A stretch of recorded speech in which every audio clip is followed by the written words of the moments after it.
ओम साईं राम। मैं प्रीति साईं पूजा चैनल पे आप सब भक्तों का स्वागत करती हूँ। आज मैं आपके लिए साईं पूजा चैनल पर लेकर आई हूँ श्री साईं बाबा व्रत कथा।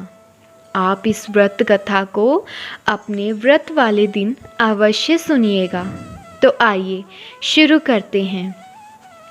रमा बहन और उनके पति दीपक एक बड़े नगर में रहते थे।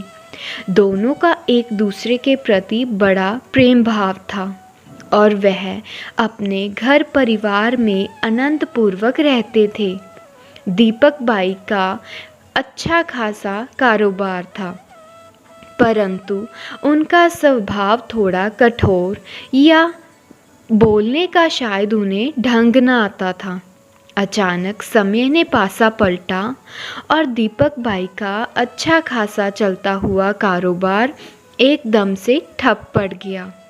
अत्यधिक घाटा होने के कारण उन्होंने व्यवसाय पूरी तरह से बंद कर दिया और समय के हाथों विवश होकर घर पर बैठ गए।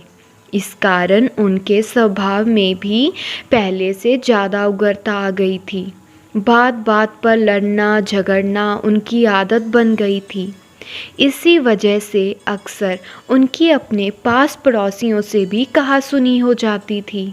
उनके इस स्वभाव के कारण उनके पड़ोसी भी खिन्न रहते। रमा बहन बहुत ही धार्मिक स्वभाव की स्त्री थी। वह भगवान पर पूर्ण श्रद्धा और विश्वास रखती थी, इसीलिए शायद बिना कुछ कहे सब कुछ चुपचाप सह लेती थी। उन्हें विश्वास था कि ईश्वर एक दिन कोई ना कोई रास्ता अवश्य निकालेंगे। एक दिन दोपहर के समय रमा बहन के घर पर एक वृद्ध साधु महाराज जी दरवाजे पर आए। उनके चेहरे पर अद्भुत तेज था और आँखों से अमृत बरस रहा था और उन्होंने आकर दाल चावल की मांग की। रमा बहन ने तुरंत ही हाथ मुंह धोकर साधु महाराज जी को दाल चावल ला कर दिए और हाथ जोड़कर उन्हें नमस्कार किया। वृद्ध साधु ने आशीर्वाद दिया, साईं सदा सुखी रखे।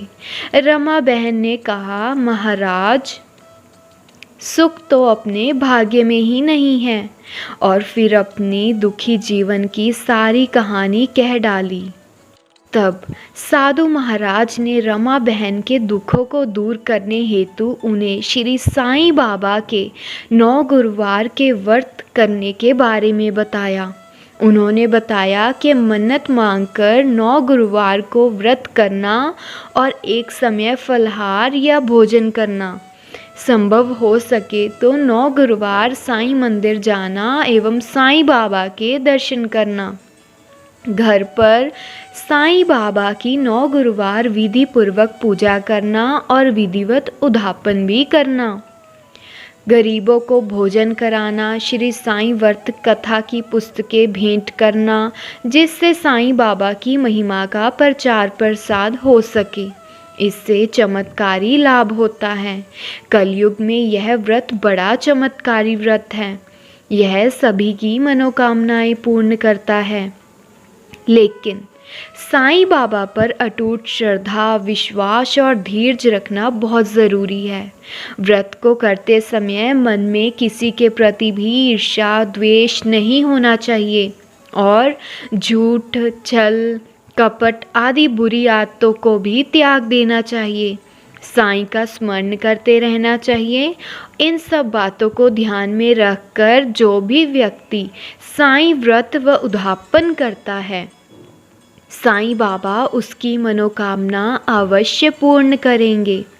साधु महाराज जी से ऐसे वचन सुनकर रमा बहन अत्यंत प्रसन्न हुई और उन्होंने भी 9 गुरुवार का व्रत लिया।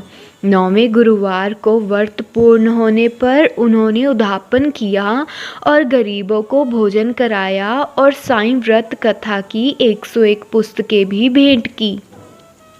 इससे उनके घर के झगड़े झंझट दूर हो गए। घर में बहुत सी सुख शांति हो गई।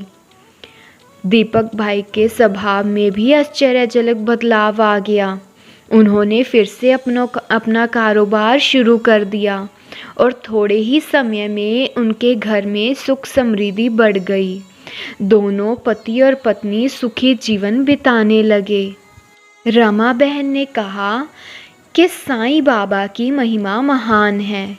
हे साईं बाबा, जैसे आप लोगों पर प्रसन्न होते हो, अपनी कृपा करते हो, वैसे ही हम सब पर प्रसन्न होना और अपनी कृपा करना, और जो भी इस कथा को पढ़े एवं सुने उसके सभी मनोरथ, सभी मनोकामनाएं पूर्ण करना।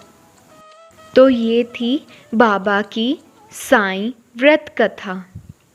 आप इसे अपने व्रत वाले दिन अवश्य सुनिएगा। ओम साईं राम, जय साईं राम।